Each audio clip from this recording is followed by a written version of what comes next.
कभी भी किसी पर आंख मूंद कर विश्वास नहीं करना चाहिए, खास करके अपने खुद के बच्चों के मामले में।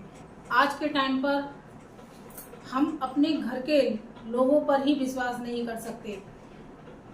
हमारे घर के लोग हमारे बच्चों के हमारे सामने हमारे बच्चों के साथ कैसा व्यवहार करते हैं और हमारे जाने के बाद हमारे बच्चों के साथ उनका बिहेवियर कैसा रहता है, ये किसने देखा।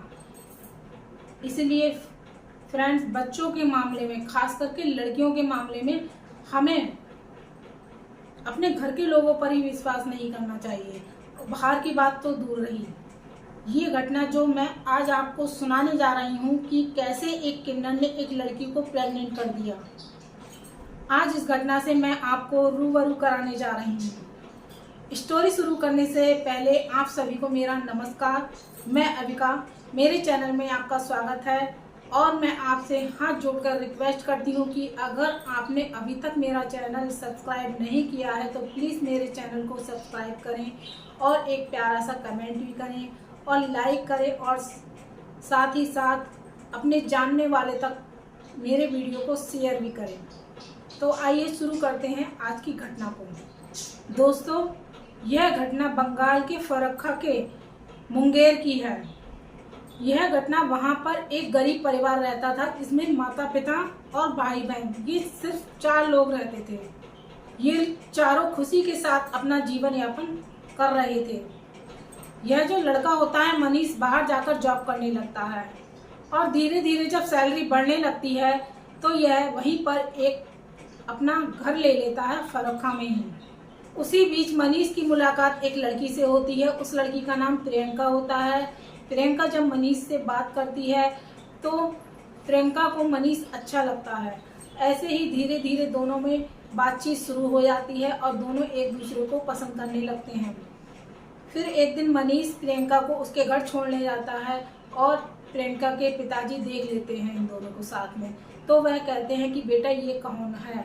तब प्रियंका बताती है, मनीष के बारे में सारी जानकारी देती है अपने पिताजी को और वह कहती है कि पिताजी, अगर आपकी आज्ञा हो तो मैं इस लड़के से शादी करना चाहती हूँ। पिताजी कहते हैं ठीक है। प्रियंका अपने पिताजी को उस लड़के के बारे में सारी जानकारी दे देती है। फिर पिताजी गांव में जाकर, मनीष के गांव में जाकर वहाँ सारी जानकारी लेते हैं और सब कुछ अपनी आंखों से देखते हैं। तो उन्हें सब कुछ बहुत अच्छा लगता है और वह इस रिश्ते के लिए तैयार हो जाते हैं और वह प्रियंका की शादी मनीष से तय कर देते हैं। अब शादी की डेट फिक्स हो जाती है, शादी की तैयारियां शुरू हो जाती हैं। धीरे धीरे करके शादी का दिन भी आ जाता है। अब शादी के बाद बहू अपने ससुराल विदा होकर आ जाती है। दोस्तों, आप लोगों ने सुना ही होगा, कहीं कहीं पर खुशी के मौके पर किन्नर लोग जाते हैं और वहाँ से वो अपना नेक दक्षिणाएं लेकर के खूब सारी शुभकामनाएं और दुआएं देकर आते हैं। और मैंने दोस्तों ये भी सुना है कि कभी भी किन्नरों की बददुआएं नहीं लेनी चाहिए, किन्नरों की दुआएं लेनी चाहिए, क्योंकि किन्नरों की दुआएं भी बहुत लगती हैं और किन्नरों की बददुआएं भी बहुत जल्दी लगती हैं। तो पहले तो किन्नर लोग आया करते थे खुशी के मौके पर, जिसकी जैसी सामर्थ्य होती थी उस हिसाब से पैसे लेकर और दान दक्षिणा लेकर चले जाते थे। 1000-500 में ही मान जाया करते थे। लेकिन अब महंगाई बढ़ चुकी है तो किन्नरों की भी डिमांड बढ़ चुकी है। इसी तरह मनीष के घर में भी किन्नर आए हुए थे। उन्हें पता चलता है कि इस घर में नई बहू आई है तो किन्नर लोग आते हैं और उनसे नेक मांगने लगते हैं। नेक में किन्नर क्या मांगते हैं? सोने की अंगूठी और नाल वगैरह मांगते हैं और पैसे। तो इस पर मनीष गुस्सा होने लगता है कि इतना कौन देता है, इतना नहीं है हमारे पास, हम नहीं दे पाएंगे। तो मनीष की माँ कहती है, बेटा चल कोई बात नहीं, मैं बात करती हूँ उनसे। तो माँ कहती है कि हमारा इतनी सामर्थ्य नहीं है, हम इतना नहीं दे पाएंगे, हम जितना दे सकते हैं उतना देंगे। लेकिन किन्नर लोग नहीं मानते हैं। फिर ज़्यादा बात नहीं मानते हैं। फिर थोड़ी देर बाद जब किन्नर मान जाते हैं तो कहते हैं हम ठीक है, बहू के हाथ से लेंगे। इस पर मनीष फिर भड़क जाता है, कहता है बहू के हाथ से नहीं, बहू नहीं आएगी देने के लिए, वो काम में लगी हुई है, वो फ्री नहीं है, हम बहू के हाथ से नहीं दिलवा सकते हैं। तो किन्नर लोगों को बुरा लगता है और इसी बात को लेकर लड़ाई हो जाती है घर में। लड़ाई इतनी बढ़ जाती है कि मनीष किन्नरों को घर से धक्का देकर बाहर निकाल देता है और किन्नरों को गुस्सा आ जाता है और वह किन्नर मनीष को अभिशाप और बदुआ देकर जाते हैं कि तेरे आज से ही बुरे दिन शुरू हो जाएंगे, तू कभी खुश नहीं रहेगा। इस तरीके की बातें कहकर किन्नर वहां से चले जाते हैं। इसी तरह धीरे धीरे समय बीत रहा था। 1-2 महीने प्रियंका घर में रहती है, फिर अपनी सास से कहती है कि माँ मेरा घर में मन नहीं लग रहा है, मैं जॉब करना चाहती हूँ। इस पर सास कहती है कि नहीं बेटा, हमारे घर की बहुएं जॉब नहीं करती हैं, तो ये जॉब की क्या ज़रूरत है, मेरा बेटा तो जॉब करता ही है। प्रियंका फिर बार बार इसी बात को कहती है और प्रियंका की सास इस बात के लिए मना कर देती है कि इस घर की बहुएं जॉब नहीं करती है। फिर प्रियंका अपने पति से कहती है, फिर उसका पति अपनी माँ से कहता है, तो माँ बार बार मना कर देती है कि नहीं, जॉब तो मैं नहीं करने दूंगी। इस बात को लेकर घर में लड़ाई झगड़े शुरू हो जाते हैं। फिर मनीष प्रियंका को लेकर वहाँ आ जाता है जहाँ पर ये जॉब कर रहा था। वहाँ पर कमरा लेकर रहने लगता है प्रियंका के साथ। और इधर मनीष की माँ, बहन और पिताजी, केवल 3 लोग रह गए थे घर में। मनीष की एक बहन है पीहू, जो 16 साल की है और स्कूल में पढ़ने जाती है, और पिताजी की थोड़ी तबीयत खराब रहती थी। तभी मनीष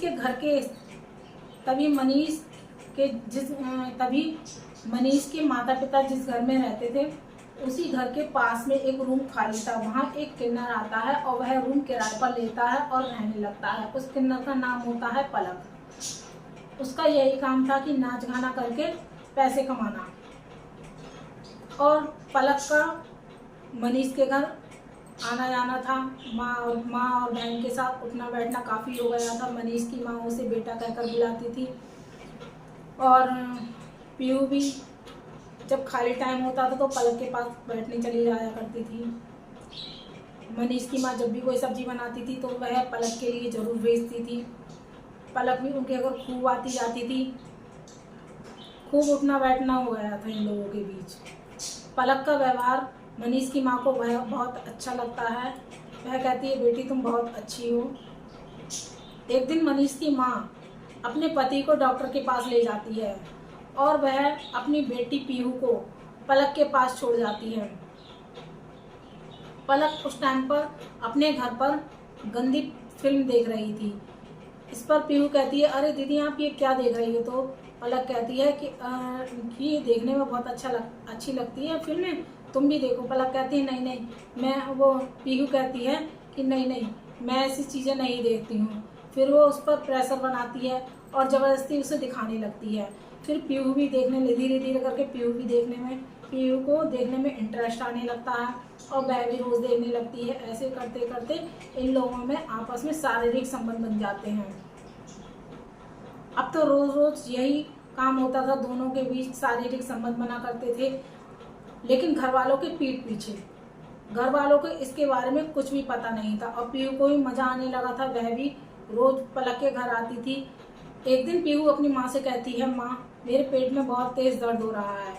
इस पर माँ उसे डॉक्टर के पास ले जाती है और डॉक्टर को दिखाती है। तभी डॉक्टर कहती है कि आपकी बेटी 2 महीने की गर्भवती है। तभी मनीष के माता पिता के पैरों के तले से ज़मीन खिसक जाती है। वह कहते हैं कि ऐसा कैसे हो सकता है, हमारी बेटी तो बहुत अच्छी है, कहीं आती जाती भी नहीं है।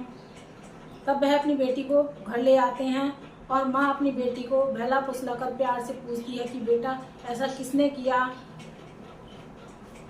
कौन है जिसने ये सब किया। तब पीहू बताती है कि माँ ये सब पलक ने किया है, ये सब किया पलक का है। इस पर माँ सोचती है, क्या पलक तो किन्नर है, अगर किन्नर ने प्रेग्नेंट किया है तो इसका मतलब वह किन्नर नहीं है। किन्नर कैसे प्रेग्नेंट कर सकता है? उसकी माँ ये बात नहीं समझ पा रही थी। तभी मनीष के माता पिता अपनी बेटी को लेकर पुलिस स्टेशन जाते हैं और वहाँ पर पुलिस वालों को सारी बात बताते हैं। तभी पुलिस छानबीन करती है। इधर पलक को पता चल जाता है कि इस घर में ऐसे ऐसी बात खुल गई है और वह वहाँ घर से भाग जाती है। जब पुलिस खोजबीन करती है तो उसे पता चलता है कि यह जो किन्नर है पलक, इसका असली नाम जावेद है